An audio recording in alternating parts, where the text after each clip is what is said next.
Now the strain energy expressions. So the strain energy's general form is half epsilon transpose sigma dV, where the epsilon vector contains the 6 strain components, 3 normal strains epsilon x, epsilon y, epsilon z, and 3 shear strains gamma xy, gamma yz, and gamma zx, and sigma contains the 6 stress components, the 3 normal stresses sigma x, sigma y, sigma z, and the 3 shear stresses tau xy, tau yz, and tau zx.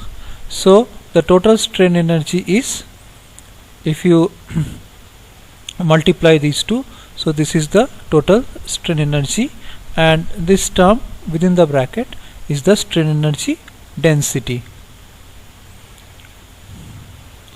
So now let us see different cases which you have already studied.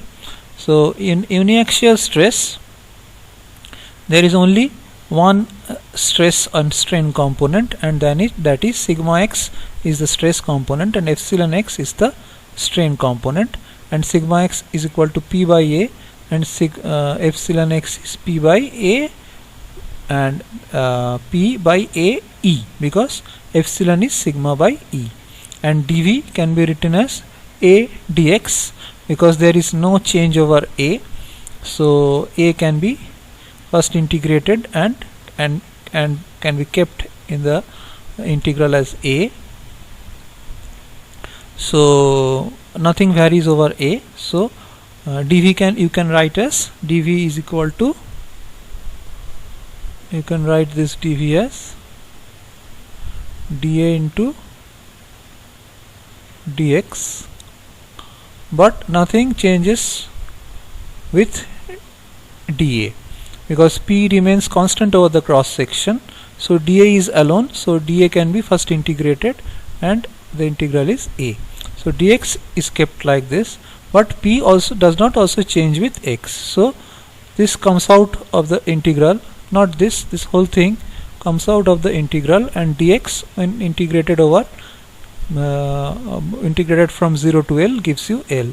So this is p square L by twice AE, and if you do du del u del p, so that means if you have a bar like this which is supported at this end and you give the p force here, so the strain energy is p square L by twice AE, and if you give del u del p, that gives you the deflection at the location of the application of the force in the direction of the force, and that deflection is PL by AE, which matches your the result for deflection which you derived earlier. Now torsion of circular shafts.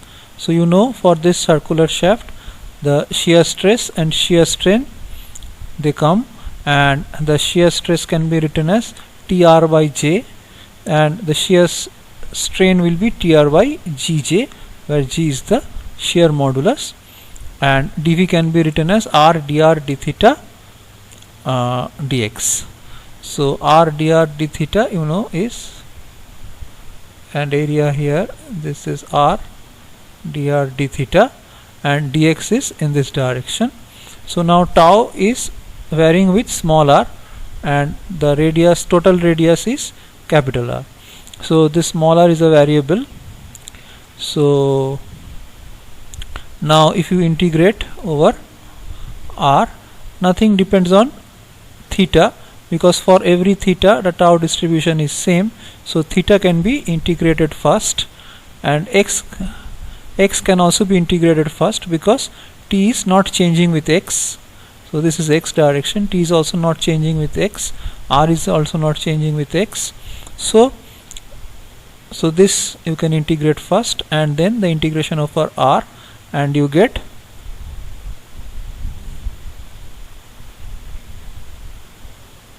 u equal to half t square L by GJ.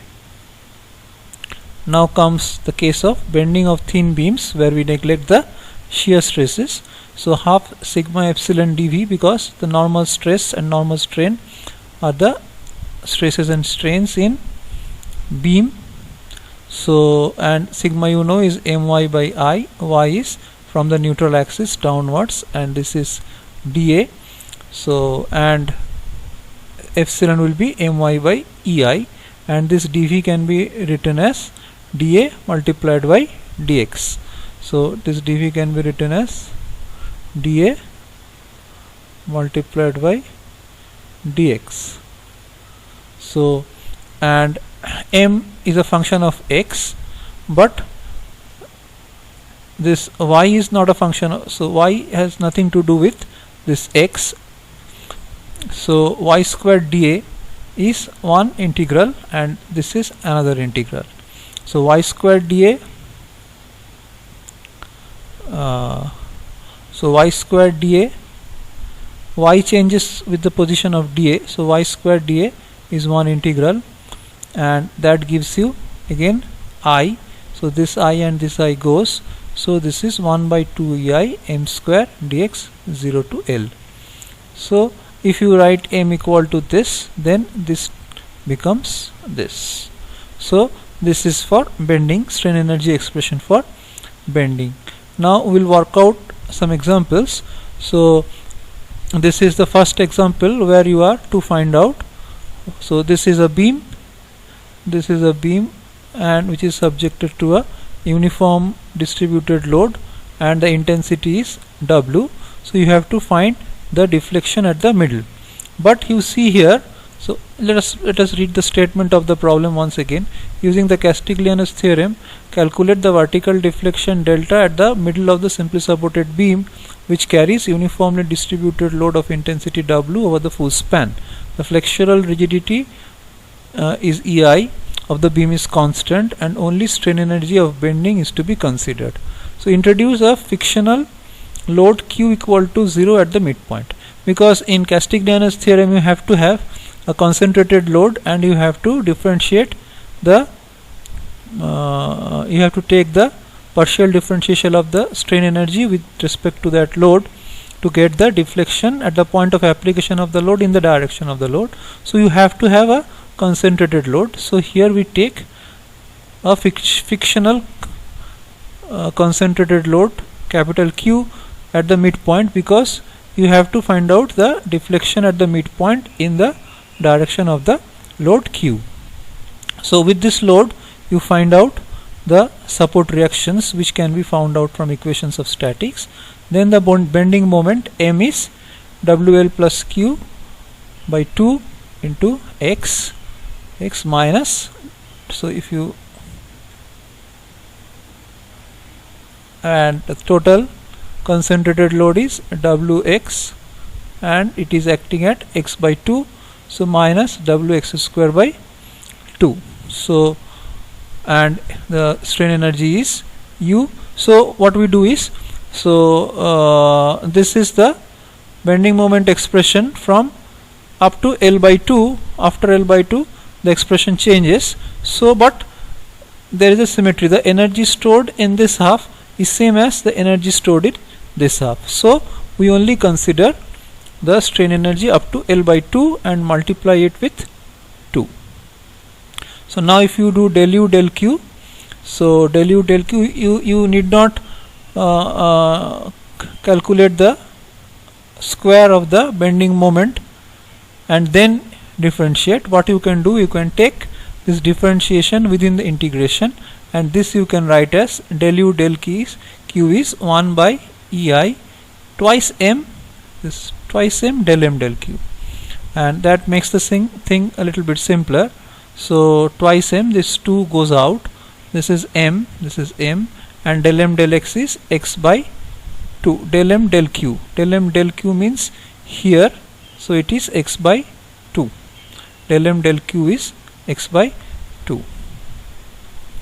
Now it's simple integration and you get this as the deflection, because and here you have to make Q 0, because actually Q is not there. So you have to differentiate with respect to Q, and then you have to put Q equal to 0. So this is an example, and this is another example. So here a thin circular steel ring of mean radius this has a square cross section this, and is cut through at one point. So at this point it is just cut, and then it is spread open, so then it is forcefully opened, and a 0.5 centimeter thick block is inserted in the gap. But this block is small compared to the radius of the circle, so even after insertion of this block we assume that this remains a circle of same radius. So what is the maximum bending stress that will be produced in the ring? So the maximum bending moment, so what happens, so if you put this here, so as if a load P is acting here, and here to here you can consider this half of the ring, because at this point what happens, at this point you can consider a fixed support at this point, because this is the point of symmetry. So this is the tangent, so this is the tangent, so this is the tangent, so this is the tangent. So even after deformation the tangent remains the same, because even after this deforms, because this part and this part is symmetric, so the tangent will be same. So the tangent of the deformed curve will be same, though the curve deforms, since it is symmetric above and below this axis, so the tangent will remain unchanged. The shape may change, the shape may become, say, something like this, but the tangent will remain the same.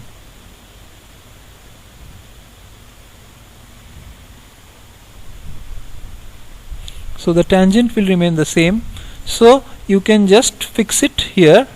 That means here the slope does not change, so you can fix it here. Neither there will be any deformation of this point, because this is the line of symmetry, so there is no deformation here and the slope does not change here. That means you can put a fixed support at this point. And now if you give a force P and P here, then the deformation will be 0.25. Here the deformation is given and you have to find out the force. So what is the strain energy stored in this half of this ring? So here if you just cut here, so this is the free body diagram. You should always show this free body diagram correctly.